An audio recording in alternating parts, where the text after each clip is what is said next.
ناموں میں آصف علی زرداری صاحب کا بھی نام ہونا چاہیے۔ یہ لوگ بیٹھ جائیں، کیا مذاکراتی ٹیمیں خواجہ سعد رفیق صاحب، کیا وہاں پہ جو بھی مذاکرات ہوں گے ان سے جو بھی رپورٹ وہاں پہ موقف بنے گا وہ آپ کی آڈیٹنگ کے بعد کیا وہ لیڈرشپ کو پیش نہیں ہوگا؟ کیا ہم اپنے طور پہ وہاں پہ میں یا سردار ایاز صادق صاحب یا باقی لوگ جو ہے وہ ہم وہاں پہ ڈیسائیڈ کر دیں گے؟ اور اسی طرح سے جو پیپلز پارٹی کے دوست وہاں پہ بیٹھے ہیں تو کیا وہ زرداری صاحب کو اعتماد میں نہیں لیں گے؟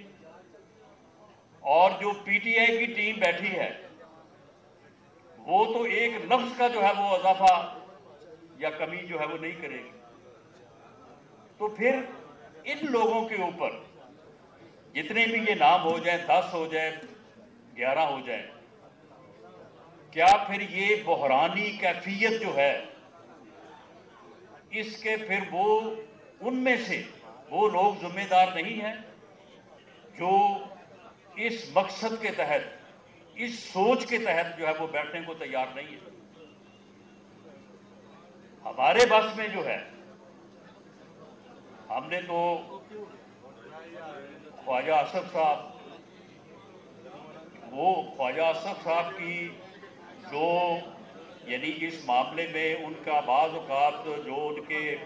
جو ہے وہ خیالات و ارشادات ہوتے ہیں اس کی بھی ایک بیک گراؤنڈ ہے۔ انہوں نے بھی جو ہے وہ جو مشکلات دیکھی ہیں ان کے ساتھ جو سلوک ہوتا رہا ہے خواجہ سعد رفیق صاحب کے ساتھ، میرے ساتھ، باقیوں کے ساتھ، لیکن اس کے باوجود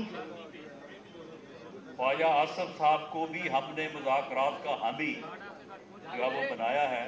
اور وہ بھی اس عمل کو جو ہے وہ پوری طرح سے سپورٹ کر رہے ہیں، لیکن ان کے آگے بڑھنے کا جو طریقہ کار ہے وہ تو وہی ہے جو میں نے جو ہے وہ عرض کیا ہے۔ اور اس مقصد کے لیے میں سمجھتا ہوں کہ ہمارے جو یہاں پہ صحافی، ہمارے جو معززین یہاں پہ بیٹھے ہیں اور جو یہاں پہ نہیں بھی موجود، انہیں جو ہے یہ کردار جو ہے وہ ادا کرنا چاہیے۔ انہیں صرف ڈپلومیٹک انداز میں جو ہے وہ اس بات کی نشاندہی نہیں کرنی چاہیے، انہیں یہ بتانا چاہیے کہ کس کا کیا رویہ ہے۔ یہ وہی رویہ ہے جو 20 دسمبر 1972 کو بھی تھا اور اسی رویے کی وجہ سے خواجہ رفیق شہید ہوا، اور اسی رویے کی وجہ سے پھر اس وقت جو لوگ برس اقتدار تھے، اس وقت جو لوگ یہ رویہ اپنائے ہوئے تھے ان کے ساتھ بھی پھر یہی ہوا، اور اس کے بعد پھر آگے